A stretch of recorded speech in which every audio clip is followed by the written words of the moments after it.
What's up, YouTube? So, season 6 of Game of Thrones continues to head way ahead of the books, and I am loving it. Pretty much, it is fab.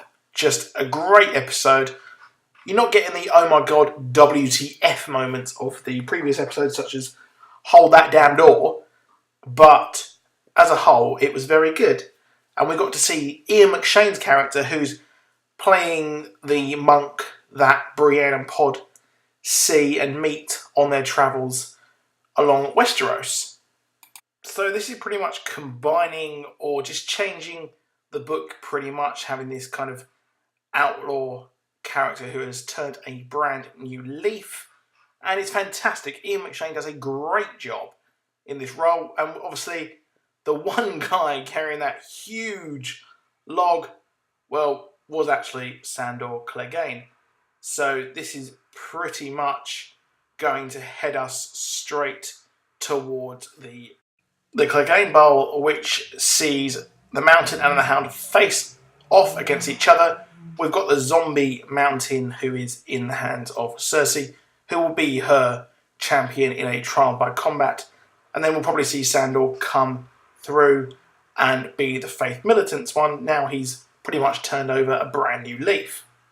One very interesting thing here is that these people were referred to as the Brotherhood, and when they said the night is dark and full of terrors, or terrors even, it's pretty much saying that they are pretty much curtailing to the Lord of Light of R'hllor, etc., which we have seen in Daenerys' area of her show, and has pretty much been spreading across the Isle. So is this the one true faith, which the Ian McShane character pretty much said, are they all just fucking the same?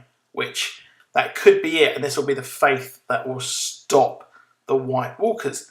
So they are also implied to be the Brotherhood without banners, who are causing issues across the Riverlands, which we could see Thoros of Myr again.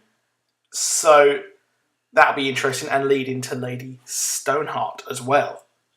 So seemingly we have got a faith-infused hound who is now out for blood and revenge.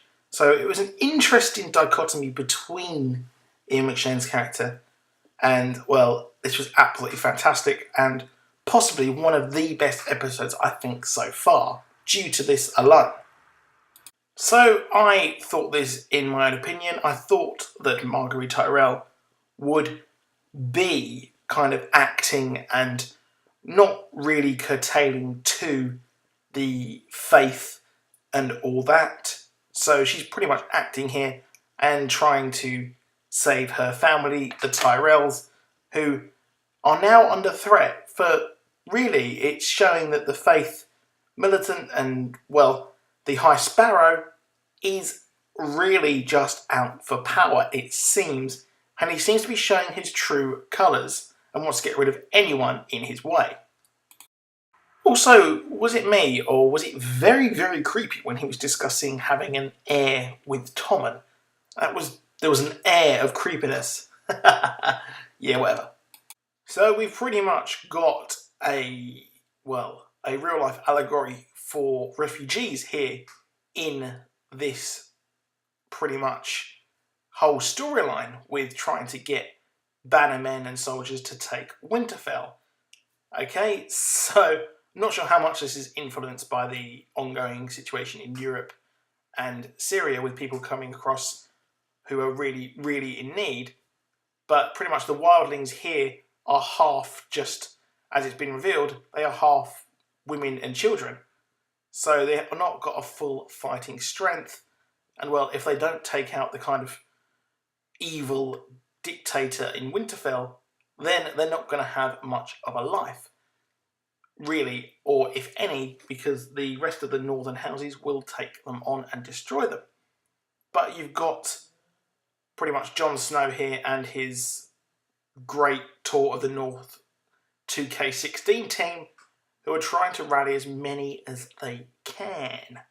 So we've got a nod here with the giant who pretty much was the catalyst why Jon was stabbed in the books, when Jon protested that they were actually trying to kill him, and then he got stabbed. So this is a nice, interesting nod to that. So not only did we get the awesome cool Blackfish, but we got the new coolest character, Lyanna Mormont, who, well, they don't have a big actual fighting army, but like she says, they are hard people and will destroy anyone who gets in their way. I really did like this scene, and it's interesting to see the Mormont house and Bear Island be so prominent throughout the whole show, obviously with Jorah, and then you had the Commander of the Night's Watch as well. So it's pretty cool to see this, and this actress was fantastic in the role. It was also interesting to see that she was the one, and it does make sense that she would actually write a letter saying that they won't take anyone other than the Stark as the King of the North. But she doesn't recognise Jon Snow as a Stark, she doesn't recognise Sansa as a Stark, and their only hope is Rickon, and she seems to perk up once they mention that. And their big tour really isn't going that well for them, is it? So we can see as well that it's just not going to help having the Wildlands with them, and their only hope is Sansa getting the Knights of the Vale to help them out. Also, it was very funny seeing the absolute shambles of their de facto war camp fight each other pretty much. So my favourite character of the entire show is back. We've got Bronn, which is awesome, and never really tried to differentiate which one. Is he Robson or Jerome? Nope, he's Jerome. He's Jerome Flynn. Yep. And if you really want to Google it, you want to Saturday Night in the Movies, check that out. Robson and Jerome. Just, it is a different side of Bronn. But anyway, we've got Jaime in the Riverlands, which is where he is in the books pretty much. So we're going to see some big things happen. And those battles in the trailers, I think we'll probably see one down here and one further up north. So again, we've got the absolute badass that is the Blackfish, who for him, the war never actually ended. So kind of a Captain America vibe. That no, it's completely nothing like that. But it is cool to see him take on Jaime, and Jaime just to stand there flabbergasted pretty much. So we've got a big thing here. We've got the Greyjoy kids out on the lam trying to, as they have revealed now, to get Daenerys on side. And I think that Yara will do a better job trying to get her to help them, as opposed to Euron, who was like, I'm going to make her get her to help us. And, well, as you saw at Vadothrak, that didn't go so well, did it? And it was a cool thing here with Yara trying to tell Theon to pretty much man up and drink loads of stuff. Well, yeah, so get drinking. Even though it's got a penis, you can drink loads. So this would not be a Game of Thrones episode without a big what the fuck at the end. And this is the Waif getting her own back on Arya for screwing up their actual mission which she was sent on. So she's denounced all ties to the Faceless Men. So yeah, she's fucked it pretty much. We thought she was going to do really well when she gets that passage, but she gets screwed over.